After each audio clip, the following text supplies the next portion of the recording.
Assalamualaikum warahmatullahi wabarakatuh. Bismillahirrahmanirrahim. Innal hamdalillah nahmaduhu wa nasta'inuhu wa nastaghfiruh wa na'udzu billahi min shururi anfusina wa sayyiati a'malina. Man yahdihillahu fala mudilla lahu ومن يضلل فلا هادي له وأشهد أن لا إله إلا الله وحده لا شريك له وأشهد أن محمدا عبده ورسوله. يا أيها الذين آمنوا اتقوا الله حق تقاته ولا تموتن إلا وأنتم مسلمون.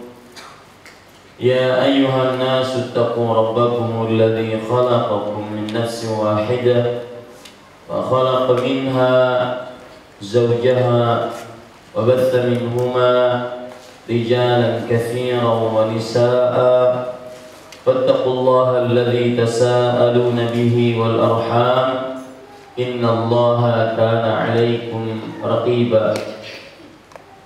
يا أيها الذين آمنوا اتقوا الله وقولوا قولا سديدا يصلح لكم أعمالكم ويغفر لكم ذنوبكم ومن يطع الله ورسوله فقد فاز فوزا عظيما. أما بعد فإن أصدق الحديث كتاب الله وأحسن الهدي هدي محمد صلى الله عليه وعلى آله وسلم.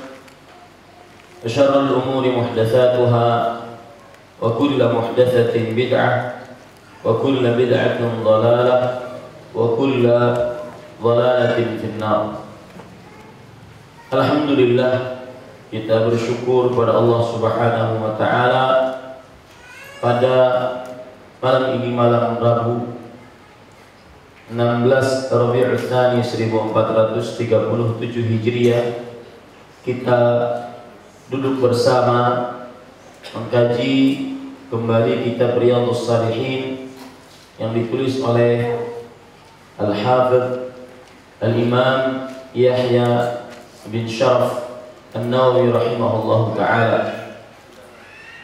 Salawat dan salam semoga selalu Allah berikan kepada Nabi kita Muhammad sallallahu alaihi wa ala alihi wasallam, pada keluarga beliau, para sahabat, serta orang-orang yang mengikuti beliau sampai hari kiamat kelak. Dengan nama-nama Allah yang husna dan sifat-sifat yang ulia, kita berdoa, Allahumma inna nas'aluka al-afiyah di dunia wal akhirah. Wahai Allah, sesungguhnya kami mohon kepada Engkau keselamatan di dunia dan di akhirat. Allahumma inna nas'aluka al-'afwa wal 'afiyah fi dinina wa dunyana wa ahlina wa malina. Wahai Allah, kami mohon kepada Engkau pemaafan dan keselamatan dalam urusan agama kami, dunia kami, keluarga kami, dan harta kami. Allahumma ihfazna min baini aydina wa min khalfina wa an aymanina wa an syama'ilina. Wahai Allah, jagalah kami dari depan, belakang, kanan, dan kiri kami. Wa na'udzu bi'azamatika an nughtala min tahtina. Dan kami berlindung denganmu, dengan keagunganmu, untuk dicelakakan dari arah bawah kami. Amin ya rabbal alamin.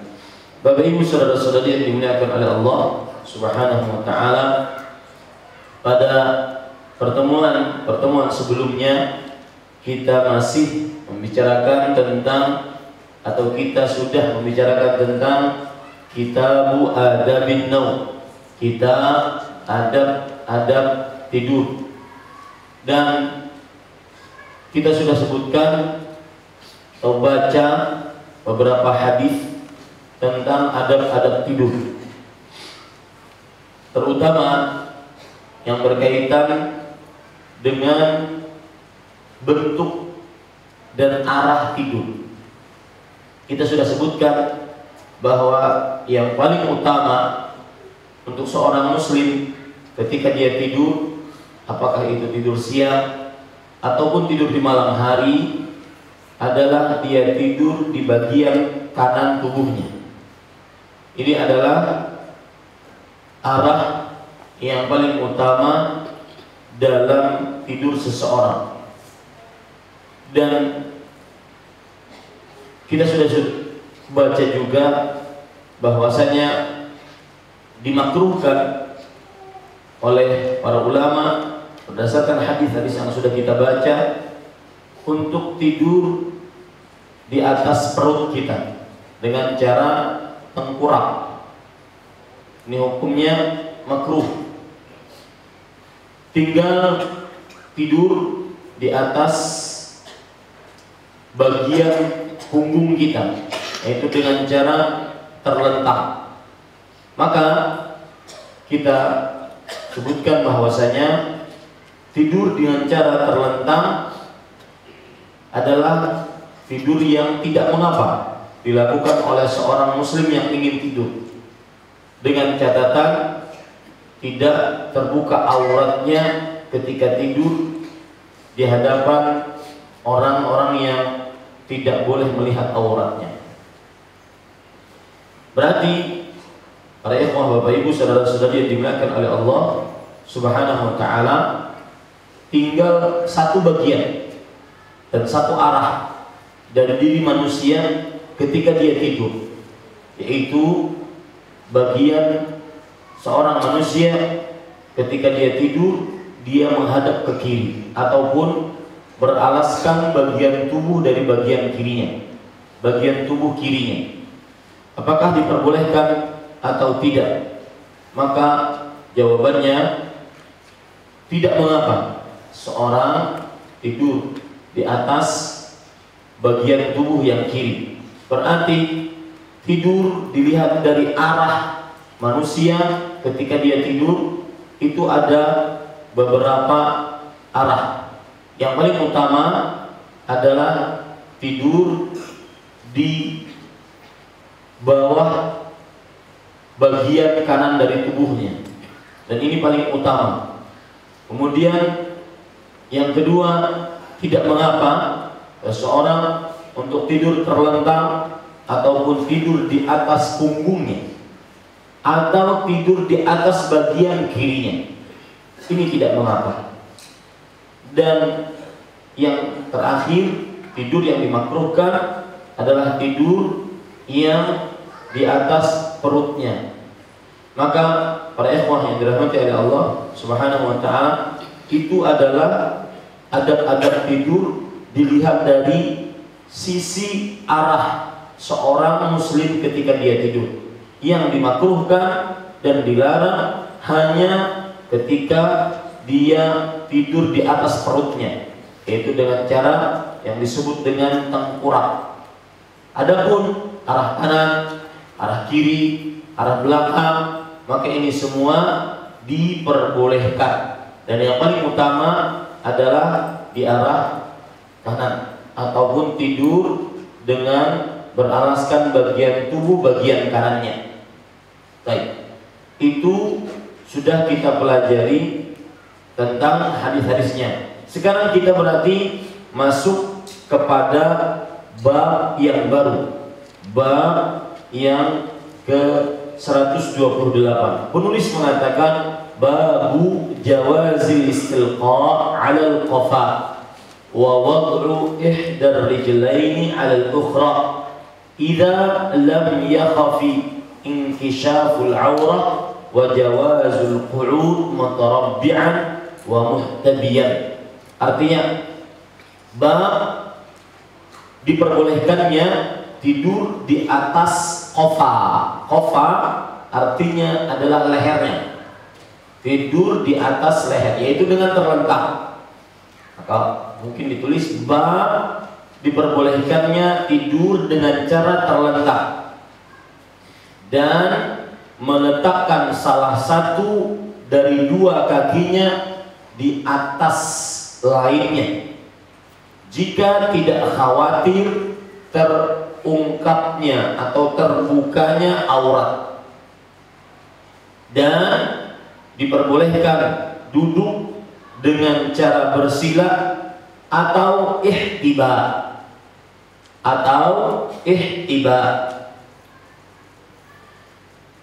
Jadi di sini ada 3 poin. Dalam bab 128 ada 3 poin. Yang pertama, bab bolehnya tidur dengan cara terlentang. Bolehnya tidur dengan cara terlentang. Bapak Ibu, saudara-saudari, sudah kita jelaskan barusan tadi bahwa keadaan dan arah bagi orang yang tidur adalah salah satunya yang diperbolehkan adalah dia tidur dengan cara terlentang.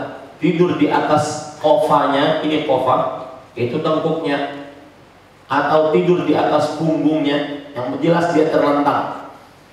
Dan ada tidur di atas bagian kanannya, itu yang paling utama yang sudah kita sebutkan. Bagian kedua dari bab ini yang ingin disinggung oleh penulis adalah meletakkan salah satu dari kaki di atas lainnya. Ya, meletakkan salah satu dari kaki di atas lainnya. Entah kaki kanan di atas kaki kiri atau kaki kiri di atas kaki kanan. Ya, saat tidur tadi. Saat tidur dengan terlentang tadi, dengan catatan jika dia tidak khawatir atau takut terbuka aurat, jika dia tidak takut terbuka aurat. Ini bagian kedua dan bisa dipahami, ya, tidak terlalu panjang untuk dijelaskan. Bagian ketiga dari bab ini, bolehnya duduk. Nah, ini permasalahan lain, berarti bab lain. Setelah bab tidur, penulis membawakan duduk. Bolehnya duduk dengan cara bersila atau ihtiba. Ihtiba, para ikhwah yang dirahmati oleh Allah Subhanahu wa taala, adalah duduk yang meletakkan atau menegakkan betisnya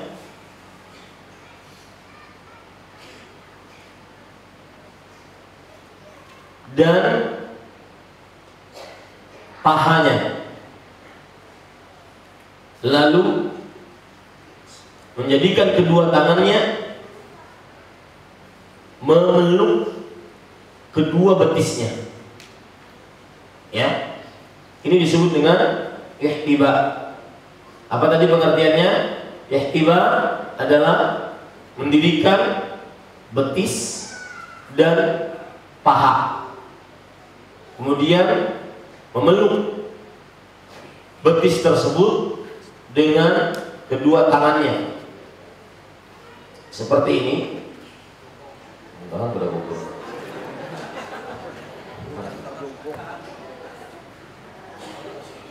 Ya, ini ihtiba. Ya, mau sakit parut yang mana?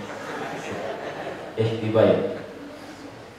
Biasanya orang Yaman untuk bisa berihtiba karena mungkin tangannya lama memegang kedua betisnya, maka dia buat kain yang melingkar, yang diletakkan di sini, kemudian dia letakkan di lututnya. Jadi dia berihtiba, diulung-ulung bisi. Jadi kain lingkaran, kainnya sebesar ini, dibuat seperti lingkaran, ya, dan menyatu, artinya tersambung, kemudian diletakkan di punggungnya sampai ke betisnya. Itu namanya ihtiba. Ya. Jadi diperbolehkan duduk dengan cara bersila atau dengan cara ihtiba, dengan cara mendirikan paha dan betis. Lalu betis tersebut dipeluk atau dieratkan dengan kedua tangannya. Baik. Kita baca sekarang hadisnya. Hadis yang ke-820. An Abdullah bin Zaid radhiyallahu anhuma annahu ra'a Rasulullah sallallahu alaihi wasallam mustalqiyan fil masjid wadi'an ihda rijlaihi 'ala al-ukhra, muttafaqun alaih. Dari Abdullah bin Yazid, di sini disebutkan Ibn Zaid. Ada Ibn Yazid. Wallahu a'lam. Para ikhwah, bapak ibu, saudara-saudari yang dimuliakan oleh Allah, ada dua riwayat, Abdullah bin Zaid dengan Abdullah bin Yazid. Al-muhim, Abdullah bin Yazid radhiyallahu anhu, beliau meriwayatkan beliau pernah melihat Rasulullah sallallahu alaihi wasallam tidur terlentang di masjid, mustalqiyan. Istalqa, yastalqi itu artinya tidur dengan terlentang, tidur di atas punggungnya atau di atas lehernya di dalam masjid.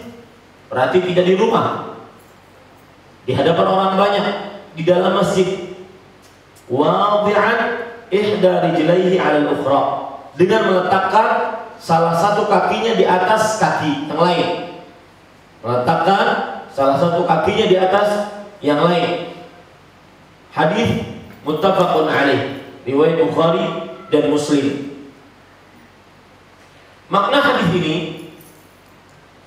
bahwasanya Abdullah bin Yazid atau Zaid melihat Rasulullah sallallahu alaihi wasallam tidur terlentang di masjid, dan dalam keadaan kaki beliau diletakkan di atas salah satu kakinya.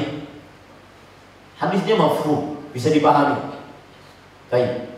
Bapak Ibu, saudara-saudari yang dimuliakan oleh Allah Subhanahu wa taala, sebelum saya lanjutkan dan mengambil hukum-hukum, inilah yang disebut dengan hadis perbuatan Nabi.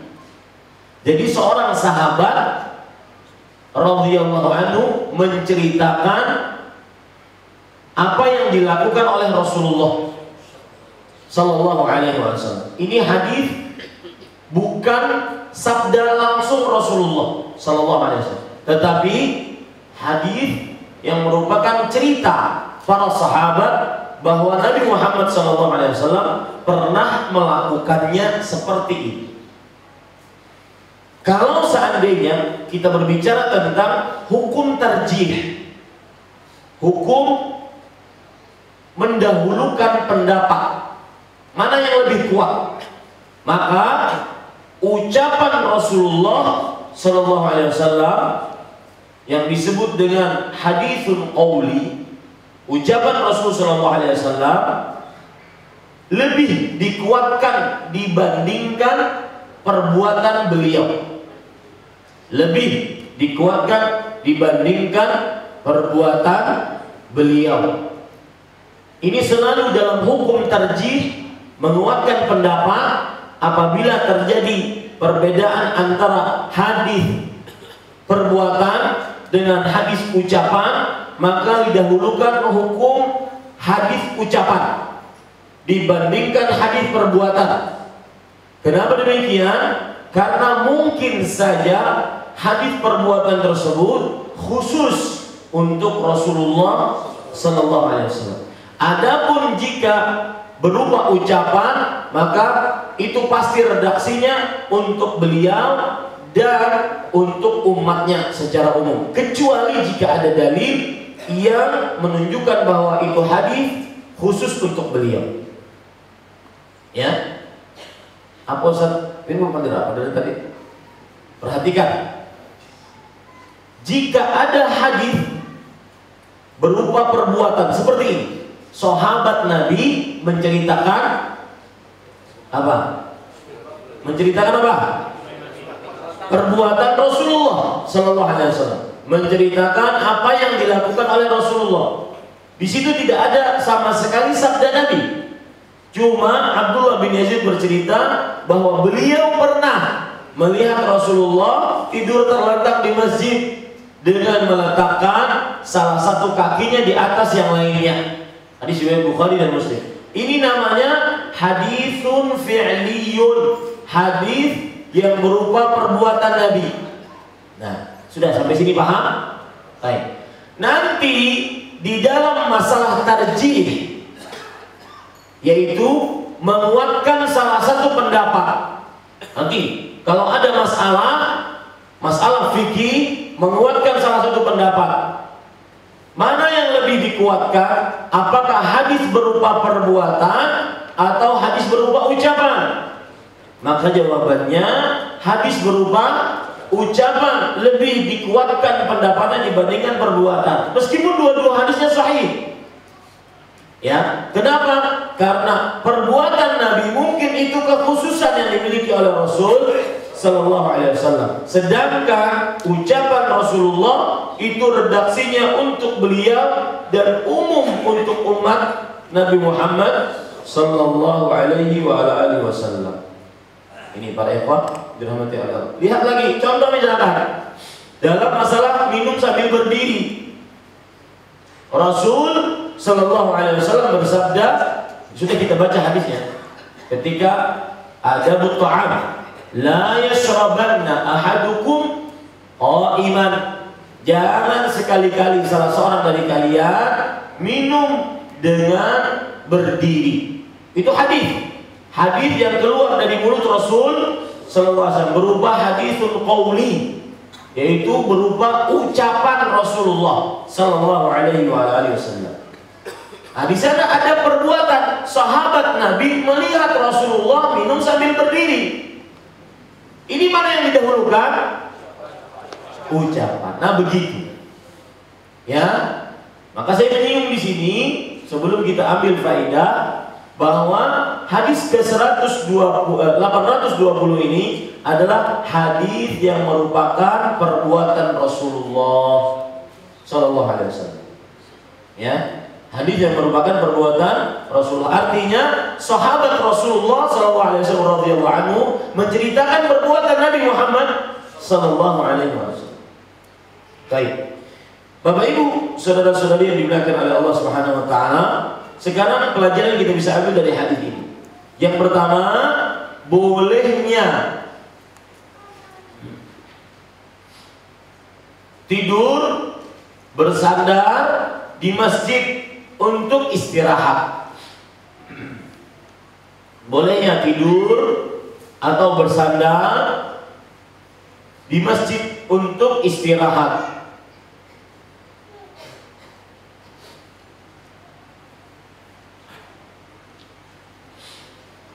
Baik. Kemudian pelajaran yang kedua dari hadis ini yaitu bolehnya tidur dengan cara terlentang di atas punggungnya. Bolehnya tidur dengan cara terlentang di atas punggungnya. Pelajaran yang ketiga dari hadis ini adalah bolehnya meletakkan kaki di atas kaki yang lainnya dengan catatan tidak terbuka aurat. Ya, dengan catatan tidak terbuka aurat. Meletakkan kaki di atas lainnya dengan catatan tidak terbuka aurat. Ada pernah kejadian di Masjid Nabawi, ada orang tidur dengan cara seperti ini, terlentang, kakinya dia letakkan di sini. Maka sebagian yang tidak berilmu melarang, itu perbaiki kakinya. Nanti kalau kamu tidur seperti itu, nanti kamu junub. Ini tidak benar.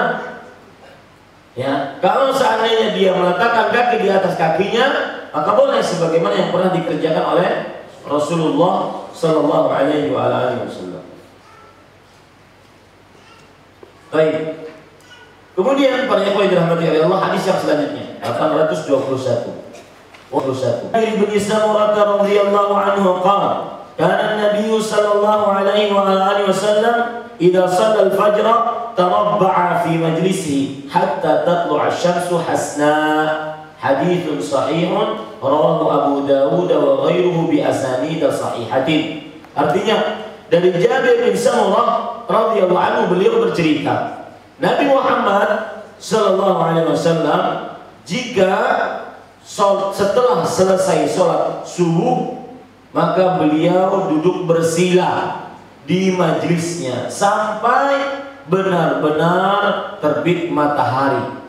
Sampai benar-benar terbit matahari. Hadis yang sahih diriwayatkan oleh Abu Dawud dan selainnya dengan sanad-sanad yang sahih. Ya, dengan sanad-sanad yang sahih. Para ikhwah, Bapak Ibu saudara-saudari, kita pelajari hadis ini. Poin pertama, mempelajari hadis ini. Jabir bin Samurah radhiyallahu anhu bercerita, ini juga hadis tentang perbuatan Nabi. Hadis tentang perbuatan Nabi. Sekali lagi, jika terdapat tarik ulur antara hadis ucapan dengan hadis perbuatan, maka yang didahulukan adalah hadis ucapan. Baik. Nabi Muhammad SAW idza shallal fajr kana idza shalla. Kana ini adalah kata kerja yang kurang dalam bahasa nahwu, fi'lun madhi naqis. Jika ada idza menunjukkan kepada selalu, sering. Nabi Muhammad SAW sering jika telah selesai sholat subuh, tarabba'a fi majlisi. Tarabba' artinya duduk bersila. Karena orang yang duduk bersila itu seperti membuat persegi empat. Dan persegi empat dalam bahasa Arab tarabba'a, ya tarabba'u, membuat persegi empat.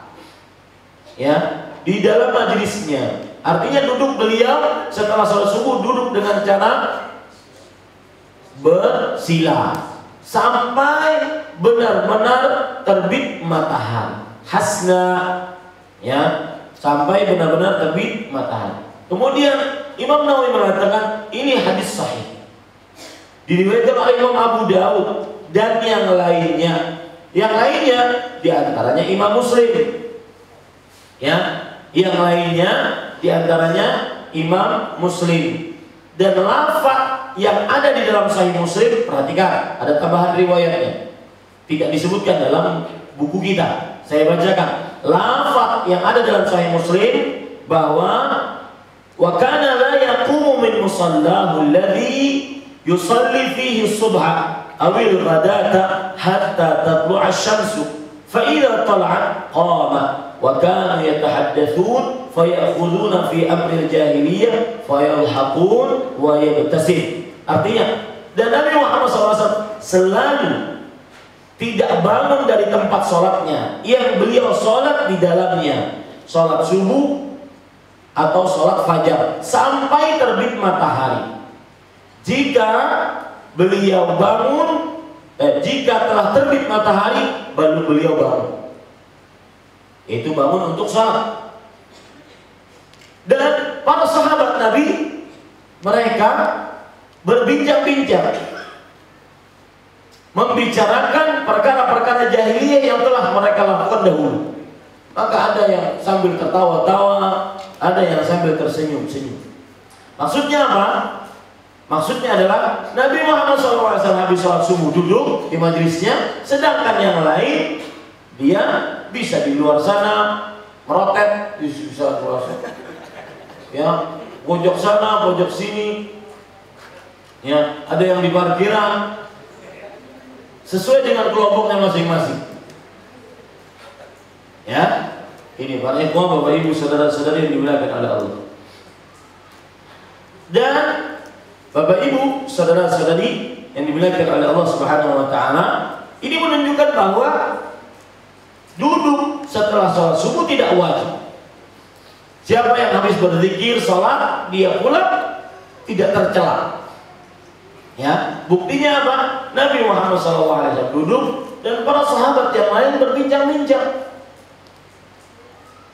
Dan ini menunjukkan juga bahwa salah satu cara bersyukur adalah mengingat nikmat Allah yang mana Allah telah memudahkan kita untuk jalan lebih baik daripada sebelumnya. Para sahabat Nabi mengingat perkara jahiliyah dahulu. Bodoh kita ya. Dahulu kita seperti ini, dahulu kita seperti ini. Maka kemudian mereka tertawa atas apa yang mereka telah lakukan dahulu. Karena saking bodohnya, jahil. Maka ini salah satu cara bersyukur seseorang untuk mengingat apa yang telah dia lakukan. Tapi bukan berbangga, tetapi agar dia bersyukur bahwasanya dia diselamatkan oleh Allah kepada jalan yang benar, jalan yang lurus, agama Islam yang dibawa oleh Rasul Sallallahu Alaihi Wasallam. Dan kalau disebut jahiliyah adalah semua perbuatan yang dilakukan selain yang disyariatkan Islam, itu jahiliyah. Semua perbuatan yang dilakukan selain syariat Islam itu jahiliyah, meskipun dikerjakan di zaman modern. Semua perbuatan yang dilakukan selain syariat Islam itu disebut jahiliyah. Kenapa? Karena mereka bodoh dengan syariat yang benar, yang menunjukkan kepada kebahagiaan dunia dan akhirat mereka. Baik. Kita sekarang kalau sudah kita pahami hadis tersebut, hadis ini hadis yang hasan, tidak ada keraguan di dalamnya. Apa pelajaran yang kita bisa ambil dari hadis ini? Maka para ikhwah, Bapak Ibu, saudara-saudari yang dimuliakan oleh Allah Subhanahu wa taala, hadis ini menunjukkan dianjurkannya untuk duduk. Dianjurkannya untuk duduk setelah sholat subuh di tempat dia sholat sampai terbit matahari. Ini dianjurkan, jangan pulang, ataupun tidak dianjurkan untuk pulang. Bukan jangan, tidak dianjurkan untuk pulang, duduk. Dan para ikhwah, Bapak Ibu, saudara-saudari yang dimuliakan oleh Allah, sebagian orang duduk di dalam masjid tidak begitu suka. Bahkan kadang-kadang ingin cepat-cepat keluar dari masjid. Tidak terlalu suka untuk duduk dalam masjid. Misalkan di sini ada jam yang menunjukkan qomat sekian menit lagi, qomat sekian menit. 5 menit, 4 menit, 3 menit, 2 menit, 1 menit bunyi. Tet. Imam tidak ada satupun yang datang. Kemudian tidak ada satupun yang maju. Mungkin imamnya masih di belakang atau gimana. Ada sebagian orang kadang-kadang bingung kalau sudah bunyi. Ya, mulai dia melihat jam. Kayak orang paling on time sedunia. Kemudian dia provokasi kepada yang lain. Imam, telat, imam. Imam telat. Ya, dia tidak mau duduk lama di masjid.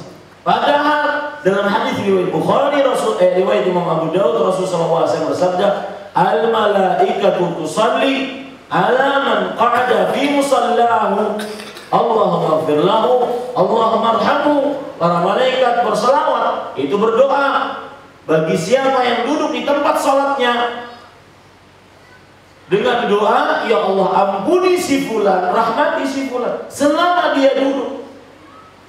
Jadi salah satu sisi negatif ini, ya, salah satu sisi negatif jam, bukan seluruhnya negatif. Sisi negatif salah satunya adalah membuat orang tidak suka duduk di masjid. Sudah lewat, imamnya kemana? Mungkin imamnya lagi baca apa, mungkin imamnya lagi di belakang. Sudah tidak nyaman. Wah, terlambat. Ada yang sudah berdiri. Seakan-akan harus jam sekian. Siapa yang menyatakan harus? Nggak ada yang harus jam sekian. Nggak ada dalil. Yang harus jam sekian itu nggak ada. Harus setelah 10 menit, harus setelah 11 menit. Nggak ada dalil. Ini hanya kemudahan mengatur waktu. Siapa yang rumahnya di jauh, oh berarti kita sudah telat. Siapa yang rumahnya dekat, oh berarti masih ada waktu jam sekian. Hanya kemudahan saja. Ya, tidak ada menitnya harus sekian, itu tidak ada. Ini para ikhwan yang dirahmati oleh Allah Subhanahu wa ta'ala. Jadi ada cerita di majlisnya Al-Ustaz Al-Fadhil Abdul Hakim Abdad, itu saya hadir, tentang menggerak-gerakkan jari jemari ketika tasyahud. Ya, kata beliau, menggerak-gerakkan, ya sudah, namanya menggerak-gerakkan, ya menggerak-gerakkan. Tidak ada tuntunan tertentu. Apakah per 1 menit? Nanti ada orang bertanya, Ustaz, per berapa menit menggerakkannya? Ya tidak ada ya.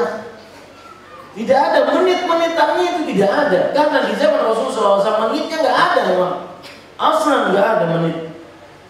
Ini para ikhwan yang dirahmati oleh Allah Subhanahu wa ta'ala. Ini faidah yang pertama, yaitu bahwa seseorang dianjurkan untuk duduk setelah sholat subuh sampai terbit fajar atau sampai terbit matahari. Ya, dianjurkan sampai terbit matahari. Faidahnya apa? Faidahnya agar melakukan ibadah tersebut, setelah ibadah melakukan ibadah yang lain. Ini faedahnya. Faedahnya adalah setelah beribadah maka masuk kepada ibadah yang lain. Apa itu ibadah yang lain? Salat isyraq atau salat duha. Allah berfirman dalam Al-Quran, fa idza faragta fansab. Jika engkau telah menyelesaikan satu amal ibadah, maka bangun untuk mengerjakan ibadah yang lain. Dan itulah salah satu kehidupan dunia. Ciri karakteristik kehidupan dunia, tidak ada istirahat yang hakiki, nggak ada. Siapa yang berharap ada ketenangan hakiki di dunia, maka tidak akan pernah mendapatkannya. Para ulama mengatakan la rahata lil mu'min qabla liqa'i rabbih.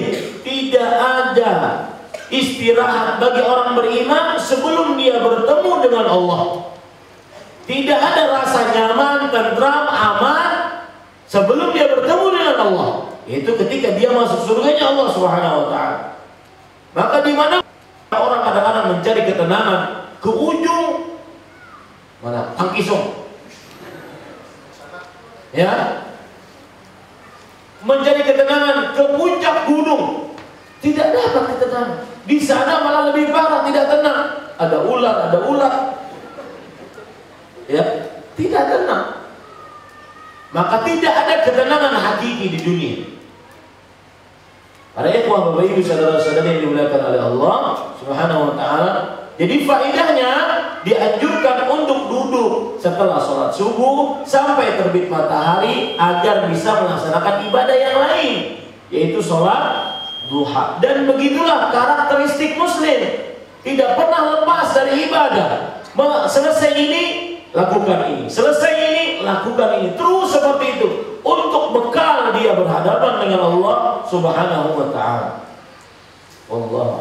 Ya, Bapak Ibu, saudara-saudari yang dimuliakan oleh Allah Subhanahu wa ta'ala, tadi pelajaran yang kita bisa ambil yaitu dianjurkan untuk duduk setelah sholat subuh di tempat sholatnya sampai terbit matahari. Tujuannya agar bisa melaksanakan ibadah yang lain, yaitu sholat duha atau sholat syuruk isyraq. Sama saja itu namanya, sholatul isyraq, sholatul duha, ya sama saja.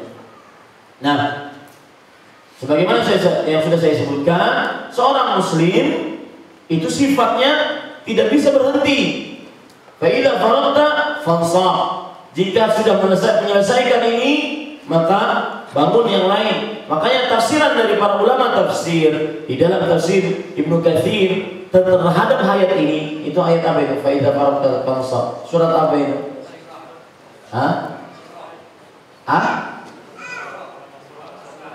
Alam Nashrah. Ada ngaran surat Alam Nashrah? Surat apa? Asy-Syarah. Ya, surat Asy-Syarah. Ini para ikhwan dirahmati oleh Allah Subhanahu wa ta'ala. Ayat terakhir, fa idza faragta fansab. Makanya lihat dalam tafsir Imam Al-Katsir disebutkan bahwa yang dimaksud dengan selesai mengerjakan ini maka bangunlah, maksudnya apabila mengerjakan amalan wajib maka kerjakan amalan sunnah, seperti itu. Apabila mengerjakan amalan wajib, maka kerjakan amalan sunnah. Baik. Kemudian pelajaran yang kedua dari hadis ini, Bapak Ibu, saudara-saudari yang dimuliakan oleh Allah, perhatikan, yaitu maksud dari tarabba'a fi majlisi, duduk secara bersila di majlisnya. Yaitu bersila, duduk yang dikenal melipat kaki dan duduk di atas, mohon maaf, pantatnya. Melipat kaki dan duduk di atas pantat. Ini pelajaran kedua. Apa yang dimaksud dengan duduk bersila? Duduk bersila adalah melipat kaki dan duduk di atas pantatnya. Ini duduk bersila. Pelajaran yang ketiga yang kita bisa ambil dari hadis ini adalah yang dimaksud dengan sampai terbit matahari. Sampai terbit matahari, yaitu dianjurkan duduk sampai terbit matahari. Maksud daripada terbit matahari adalah terbitnya matahari.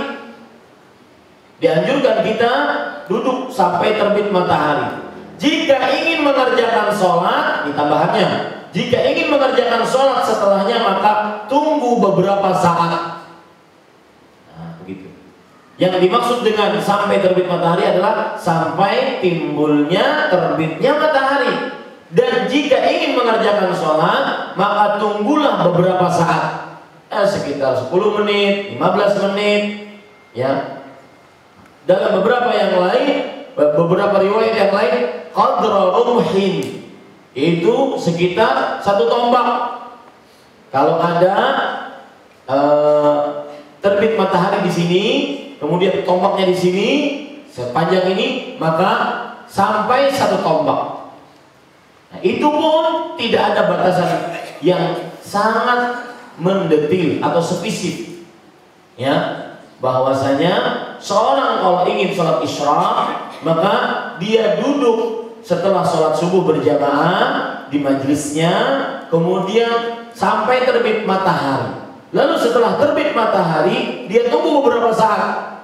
Dan beberapa saat ini tidak ada batasan khusus. Bahkan Rasulullah SAW menyebutkan tidak ada batasan khususnya dengan cara qadra, sekitar. Qadra rumhin, sekitar 1 tombak. Maka tidak ada batasan menit, tidak ada batasan jam, ya tidak ada. Tetapi sekitar 1 tombak. Baru setelah itu sholat 2 rakaat, yaitu 2 rakaat sholat isyraq. Dan sholat isyraq adalah sholat duha. Sholat isyraq adalah sholat duha. Baik, Bapak Ibu, saudara-saudari yang dimuliakan oleh Allah Subhanahu wa taala, tadi saya singgung tentang bahwa selama seseorang sholat, duduk di tempat sholatnya, maka para malaikat akan apa? Bersolawat, berdoa. Lihat hadisnya, riwayat Bukhari dan Muslim.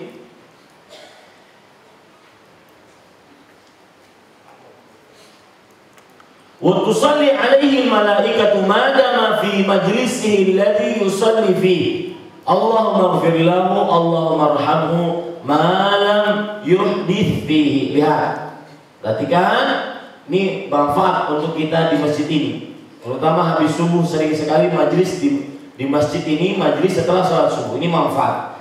Lihat, Rasulullah SAW bersabda, dan para malaikat sholat, atau saya ini, para malaikat berdoa selama dia duduk di tempat dia sholat. Saya ulangi, para malaikat akan berdoa kepada Allah untuk orang tersebut selama dia duduk di tempat sholat yang dia sholat di situ. Apa doanya? Ya Allah, ampuni fulan, ya Allah rahmati fulan. Ampuni fulan, rahmati fulan. Di sini terdapat berbagai macam masalah. Yang pertama, apakah yang dimaksud dengan dia duduk di tempat sholat dia? Berarti dia tidak boleh bergerak-gerak. Ya, misalkan sholat subuhnya di sini, maka dia duduk di situ saja sampai terbit matahari. Ya, sedangkan habis sholat subuh kita mempelajari kitab Tafsir As-Sa'di, maka pas diingat bukunya di belakang. Sidin hanya duduk di sini, ya sini belakang. Kenapa kadang ambil sholat? Hadisnya duduk di sini. Paham lah maksudnya? Ya, apakah seperti itu? Ini para ikhwan, apakah pemahamannya seperti itu? Artinya itu yang mendapatkan pahala disolawati oleh para malaikat, didoai oleh para malaikat, didoakan lebih tepatnya oleh para malaikat, mendapatkan ampunan, mendapatkan rahmat. Dan ini doa tidak sembarangan. Yang berdoa malaikat tentunya dikabulkan oleh Allah Subhanahu wa ta'ala. Tapi syaratnya madama fi majlisihi alladhi yusalli fihi, di dalam tempat duduknya yang dia sholat di dalamnya. Apakah memang tidak boleh bergerak? Artinya dia duduk di situ, ya berarti dia menunggunya di situ. Itu yang akan mendatangkan doanya malaikat. Kalau dia bergeser sedikit, maka berarti tidak dapat doa malaikat. Apakah seperti itu? Maka jawabannya tidak. Ya, yang dimaksud yaitu selama dia duduk di tempat yang dia sholat di dalamnya, tempat yang dia sholat di dalamnya itu satu masjid. Kalau seandainya dia salam di sini, sholatnya di sini, kemudian dia ingin ke belakang, ya, karena AC-nya di sebelah sini, maka silahkan dia masuk ke dalamnya. Ini para ikhwan yang dirahmati oleh Allah Subhanahu wa ta'ala. Karena yang dimaksud tempat duduknya tersebut adalah masjidnya secara umum. Dan ini dijelaskan oleh Al-Hafidz Ibnu Rajab Al-Hambali, kemudian oleh Al-Hafidz Ibnu Hajar, kemudian oleh Syekh Muhammad bin Shalih Al-Utsaimin. Semua berpendapat bahwasanya fi musallahu, di tempat dia duduk itu adalah masjidnya. Ini masalah pertama. Jadi orang akan mendapatkan doa malaikat, diampuni oleh Allah, dirahmati oleh Allah selama dia duduk di tempat dia sholat itu. Maksud tempat sholat tersebut apa? Masjid. Permasalahan yang kedua, dalam hadis tadi disebutkan malam yuhdits fihi, selama dia tidak batal. Mohon maaf, kalau pengantutan ya, berarti dia tidak dapat doa ini. Kasihan. Maka bagaimana solusinya? Maka jawabannya tetap hadisnya kita pahami seperti itu. Selama dia tidak batal. Kalau seandainya habis sholat subuh, maka kemudian dia batal, dia keluar, maka dia tidak dapat doa malaikat tadi. Allah maghfir lahu, Allah marhamhu. Tetapi dia dapat pahala kembali ke masjid untuk duduk di dalamnya sebagai murabit, seperti dalam hadis yang lain, seperti orang yang berperang di perbatasan.